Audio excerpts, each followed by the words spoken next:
E não foram poucas as vezes. A Vandréia até brincava que, do jeito que as pessoas estão falando em crise, daqui a pouco nós vamos estar em crises pessoais. Porque só se fala muito em crise, crise na educação, crise na política, crise na economia, crise na segurança, crise nos salários. Vou falar com o pastor Jefferson pela manhã, que nós estamos aí com o nosso 13º parcelado. Os nossos salários também estão em crise. E aí, como é que nós, homens e mulheres de Deus, como é que nós agimos com relação à questão da crise? Como é que nós enfrentamos a crise? A nossa irmã Marcele falava com relação, no momento de crise, nós precisamos ser e não querer ter. E nós queríamos dar uma continuidade com relação àquilo que ela ministrou. Queria pedir que os irmãos abrissem a palavra de Deus. No segundo livro de Crônicas, capítulo 32, do verso 1 ao verso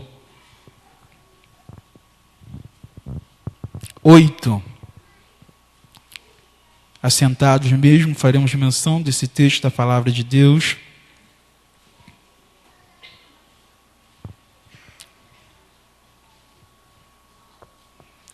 Segunda Crônicas, capítulo 32, verso 1 ao verso 8, que nos fala sobre Ezequias e a preparação para passar pelo momento de crise. Depois destas coisas e desta fidelidade, veio Senaqueribe, rei da Síria, entrou em Judá, acampou-se contra as cidades fortificadas e intentou apoderar-se delas.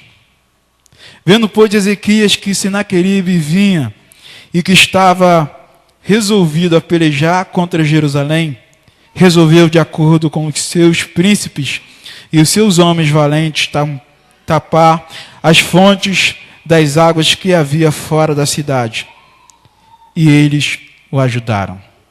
Assim, muito povo se ajuntou e taparam todas as fontes, como também o ribeiro que corria pelo meio da terra, pois diziam: por que viriam os reis da Síria e achariam tantas águas? Ele cobrou ânimo, restaurou todo o muro quebrado e sobre ele ergueu torres. Levantou também o outro muro por fora, fortificou a Milo, na cidade de Davi, e fez armas e escudos em abundância. Pôs oficiais de guerra sobre o povo, reuniu-os na praça da porta da cidade e lhes falou ao coração, dizendo: sede fortes e corajosos, não temais nem vos assusteis por causa do rei da Síria, nem por causa de toda a multidão que está com ele, porque há conosco maior do que o que está com ele. Com ele está o braço da carne, mas conosco o Senhor, nosso Deus, para nos ajudar e para guerrear as nossas guerras. O povo cobrou ânimo com as palavras de Ezequias, rei de Judá. Feche seus olhos, meu irmão.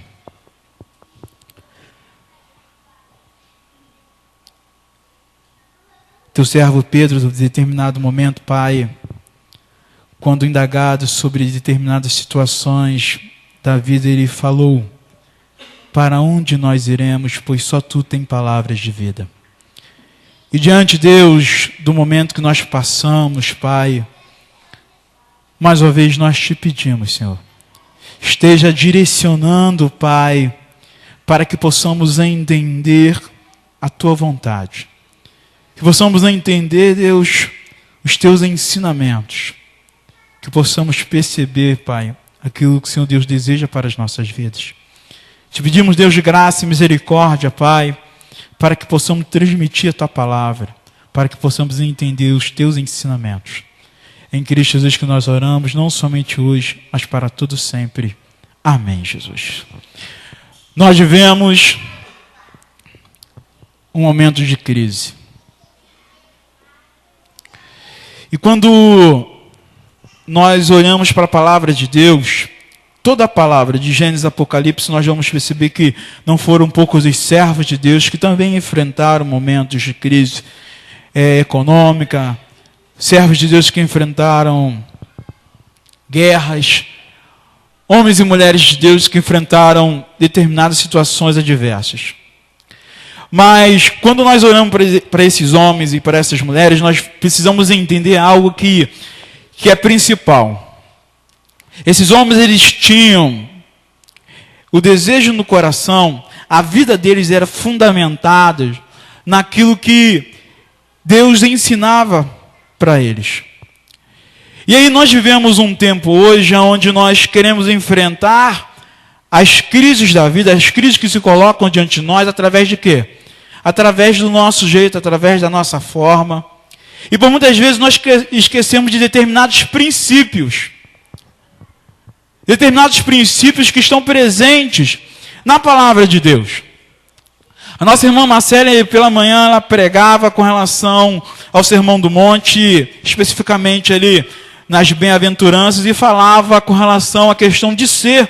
E aí, por muitas vezes, nós esquecemos determinados princípios, e o pastor Jefferson, depois da mensagem, falava, a palavra foi ministrada, mas algumas vezes, nós não achamos essa palavra tão importante para nossas vidas, e aí deixamos essa palavra de lado. A palavra de Deus nos ensina e nos mostra que para nós alcançarmos a felicidade, a verdadeira felicidade, a bem-aventurança, nós precisamos ser e não buscar o ter. Nós vivemos uma sociedade capitalista, uma sociedade consumista, uma sociedade que tem buscado o prazer fora de Deus. E essa sociedade tem esquecido do que verdadeiramente pode ser o fundamento para que possamos viver uma vida feliz, uma vida com êxito, uma vida de sucesso. Princípios que a palavra de Deus tem nos mostrado e tem nos ensinado. Nós vivemos em um mundo onde as pessoas têm guardado rancor no coração. E a palavra de Deus nos mostra, nos ensina que é necessário, para sermos felizes, deixarmos toda a mágoa de lado, todo o ressentimento.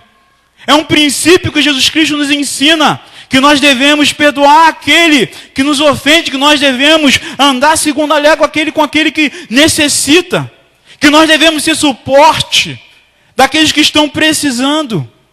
São princípios que por muitas vezes nós estamos esquecendo. E aí nós queremos viver do nosso jeito, nós queremos viver da nossa forma, nós achamos que, não, para eu ser feliz, eu preciso ter. Eu não vou ser misericordioso. E aí, eu preciso lembrar da penúltima mensagem, bem-aventurados os misericordiosos. E quantas são as vezes que nós escolhemos em nosso coração não sermos misericordiosos?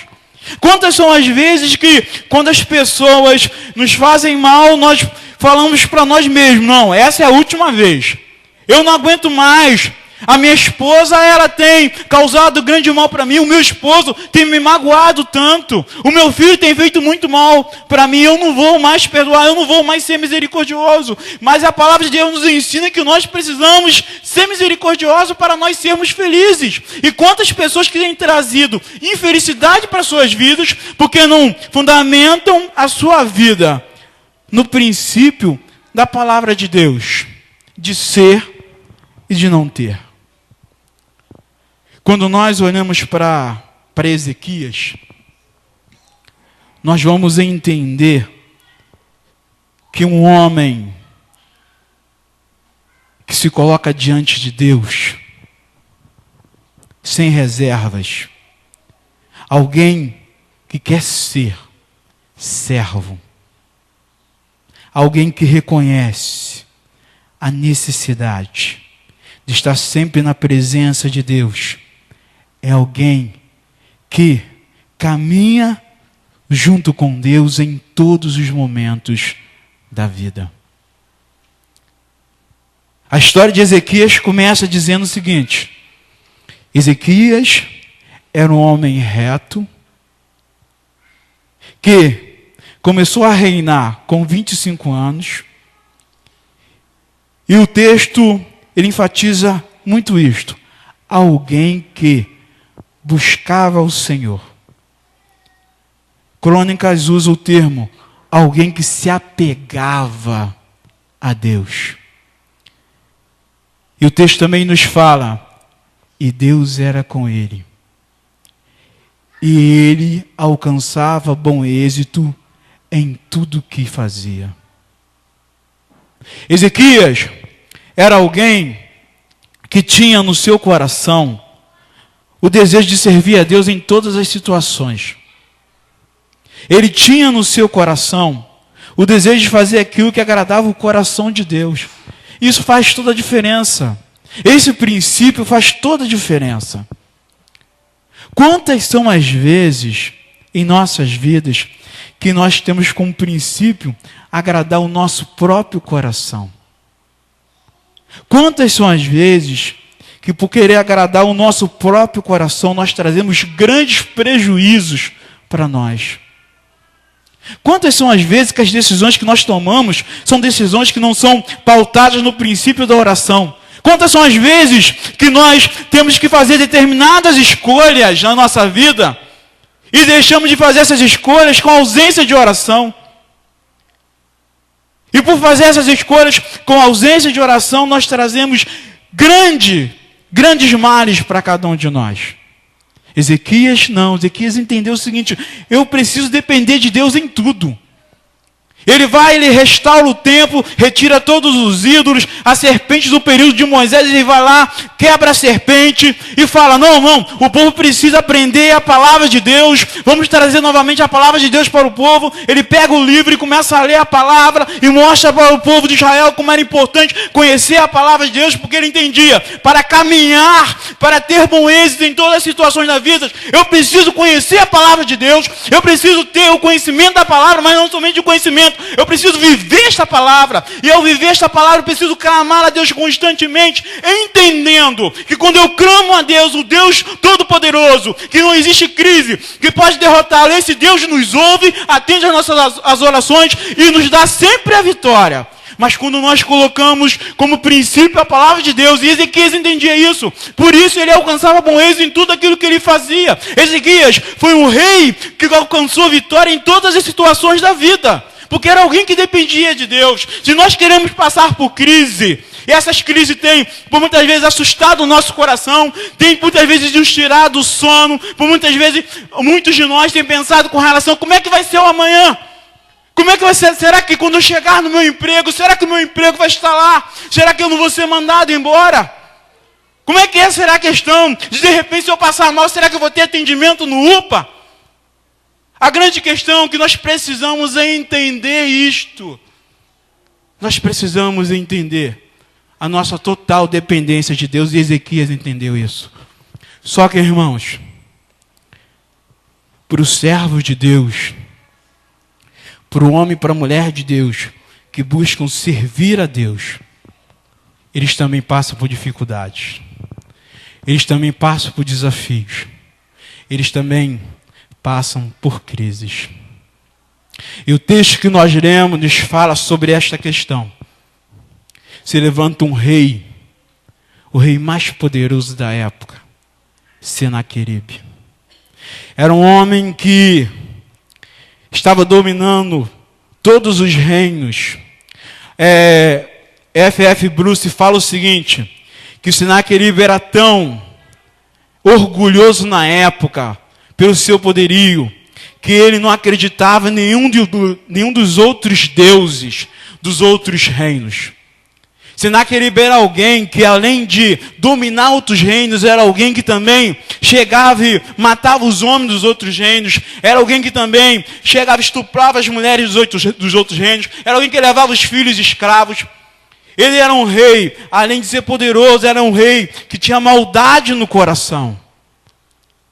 E o texto de Reis nos fala que Ezequias tenta fazer um acordo com Senaqueribe, pega toda a prata do templo, pega todo o ouro do templo e vai e apresenta para Senaqueribe, mas Senaqueribe, mesmo aceitando toda aquela oferta como paga como imposto, Senaqueribe faz o seguinte: Mesmo assim, ele deseja dominar. Mesmo assim, ele deseja dominar o povo de Israel. Ezequias se encontra diante de uma situação que aos olhos humanos parece impossível. Um comentarista bíblico, John Davis, ele fala o seguinte: os assírios cercam os muros de Israel. E acredita-se que 300 mil homens do exército assírio, 300 mil soldados comandados por Senaqueribe cercaram aquele muro. Imagine só, irmãos. 300 mil homens. Uma situação que parecia impossível. O que Ezequias vai fazer? Como Ezequias vai agir diante de Senaqueribe quando ele vem contra Israel? A primeira coisa que Senaqueribe faz, a primeira coisa que Ezequias faz, é aquilo que o versículo 2 nos fala. Versículo 2 e versículo 3. Ele resolve tampar as fontes. Ezequias percebe que os assírios estão se chegando mais perto dos muros. E o que ele faz? Pega os valentes, os soldados, os príncipes. Vamos tampar as fontes. O que significa tampar as fontes? Tampar as fontes significa o seguinte: eles vão chegar, nós vamos dar água para os nossos inimigos, para aqueles que querem nos matar, para aqueles que querem nos destruir. Vamos tampar as fontes para que, quando chegarem com sede, eles não tenham condições, não tenham força para lutar contra nós. Ezequias, ele parte para a ação. Ele parte para a ação para se preparar contra Senaqueribe. Era um homem de Deus, mas não era um homem acomodado. Tem gente que acha que enfrentar a crise é sinônimo de acomodação, né, não, irmão? Homens e mulheres de Deus enfrentam a crise agindo na vontade de Deus, naquilo que Deus tem demonstrado como sendo a direção certa. E Ezequias entende esta realidade, ele tampa as fontes. O que significa isso para a nossa realidade hoje e para os nossos dias? Quando nós estamos prontos para enfrentar a crise, nós precisamos, irmãos, não dar munição para os nossos inimigos. Algumas vezes nós agimos diante da crise e por muitas vezes não percebemos que o nosso inimigo está ao nosso derredor procurando o momento certo para nos destruir. E algumas vezes nós não paramos para analisar naquilo que nós temos falado, naquilo que nós temos pensado, naquilo que nós temos agido, e o nosso inimigo está procurando o momento certo para dar o bote, para nos destruir. Momento de crise é momento de vigiar. Momento de crise é momento de perceber como está a nossa armadura espiritual. Momento de crise é o momento de crescermos diante de Deus, na dependência de Deus. E Ezequias entendeu isto. Não vou dar munição para o meu inimigo. Eu não vou dar condição para o meu inimigo. Quando nós falamos mal do nosso irmão, nós estamos dando munição para o inimigo. Quando nós não perdoamos, nós estamos dando munição para o inimigo. Quando nós guardamos rancor no nosso coração, nós estamos dando munição para o nosso inimigo. Quando nós deixamos de considerar a palavra de Deus como sendo princípio em todas as áreas, o meu casamento precisa ser conduzido pela palavra de Deus, o meu trabalho precisa ser conduzido pela palavra de Deus, o meu relacionamento dentro do trabalho precisa ser conduzido pela palavra de Deus. O meu relacionamento com os meus vizinhos precisa ser conduzido pela palavra de Deus. Quando eu não faço isso, eu estou dando munição para o meu inimigo. Eu preciso tampar as fontes. Quais são as fontes que nós precisamos tampar nas nossas vidas? Se existe alguma área das nossas vidas que precisa do cuidado de Deus com relação a nós esvaziarmos os nossos corações, o momento não é amanhã. Ezequias não deixou para o próximo dia, Ezequias fez na hora. O momento é agora. Se nós queremos enfrentar a crise e nós alcançarmos a vitória, nós precisamos tampar as fontes. Precisamos não dar munição para os nossos inimigos. Algo interessante que nós podemos perceber também com relação ao texto é que Ezequias ia enfrentar uma crise, mas ele escolheu não enfrentar sozinho. Ele era um homem que tinha já visto o poder de Deus sobre a sua vida, mas ele chamou os príncipes, ele chamou os homens valentes, ele chamou o povo. Ele não queria passar por aquele momento sozinho. Nós vivemos num mundo individualista. O pastor Jefferson já pregou isso aqui uma vez. Nós vivemos num mundo onde muitos são os casamentos, onde o marido tem um projeto e a esposa tem outro projeto completamente diferente. Nós vivemos um mundo onde algumas pessoas traçam determinadas metas para alcançar, e quando chegar lá, eu vou ser verdadeiramente feliz. E aí esquece das pessoas que estão à sua volta. Nós vivemos um momento onde as pessoas acham que elas podem enfrentar a crise sozinho. Eu não preciso do pastor Jefferson, eu não preciso do presbítero Anderson, eu não preciso. Eu não preciso do irmão João, eu não preciso do irmão França. Eu posso sozinho.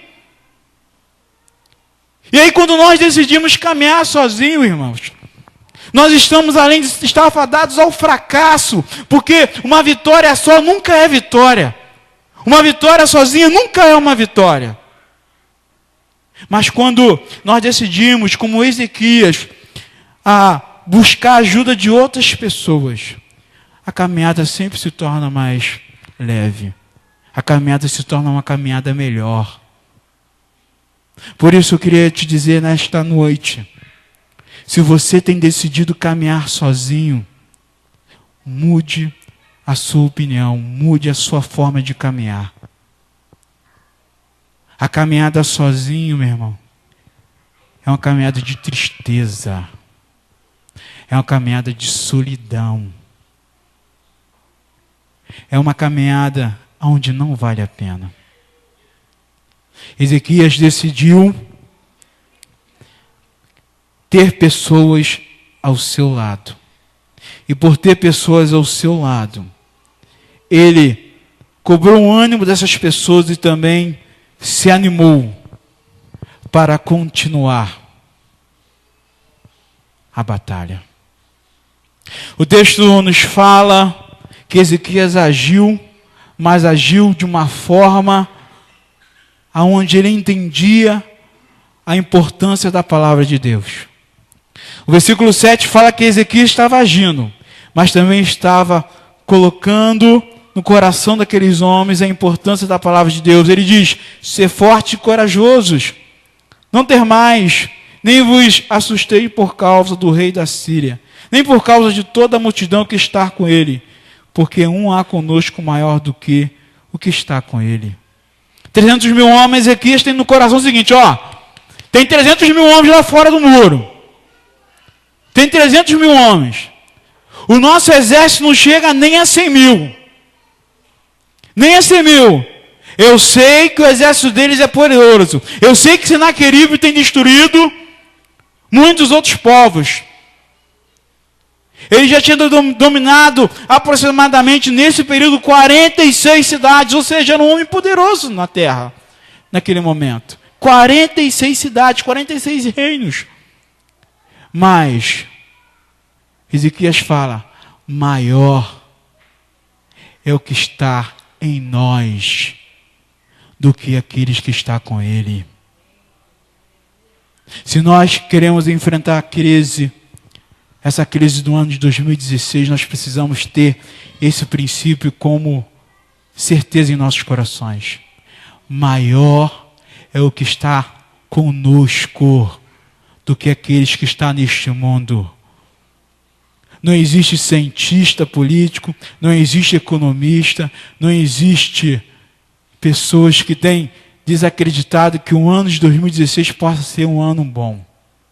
O ano de 2016 vai ser um ano bom para mim e para você, como foi o ano de 2015, como foi o ano de 2014. Sabe por quê? Porque a palavra de Deus nos fala: eis que estarei convosco todos os dias, até a consumação dos séculos. O nosso Deus está presente conosco em todas as situações. Então, os irmãos vão perceber que no ano de 2016, quando nós assistirmos os noticiários, nós não vamos entender o porquê de mesmo o Brasil estar passando por uma crise tremenda, o sustento nunca vai estar faltando na nossa casa, o emprego não vai estar faltando, a saúde não estará faltando. Sabe por quê? Porque Deus vai estar cuidando de nós. Este é um princípio que nós não podemos esquecer. Confiar em Deus. Confiar em Deus. Sabe o que Senaqueribe fez? A partir do verso 9 até o verso 19, Senaqueribe começa a insultar Ezequias. Começa a falar assim: ó, eu já dominei várias cidades, muitas. Todas elas tinham deuses. Todas elas. Eu vou falar para você, não existe Deus que pode te proteger da minha ira, da minha fúria. Esse Deus que você serve, esse Deus não existe. Esse Deus que você serve, esse Deus aí é simplesmente imaginação de vocês. Todos os outros povos tinham deuses também. Todos os outros povos acreditavam em algo superior. E assim como eu destruí os outros povos, eu vou destruir vocês também. E aí, irmãos, sabe qual é a resposta? A resposta de Ezequias e do profeta Isaías. O texto nos fala que eles oraram e clamaram ao Senhor.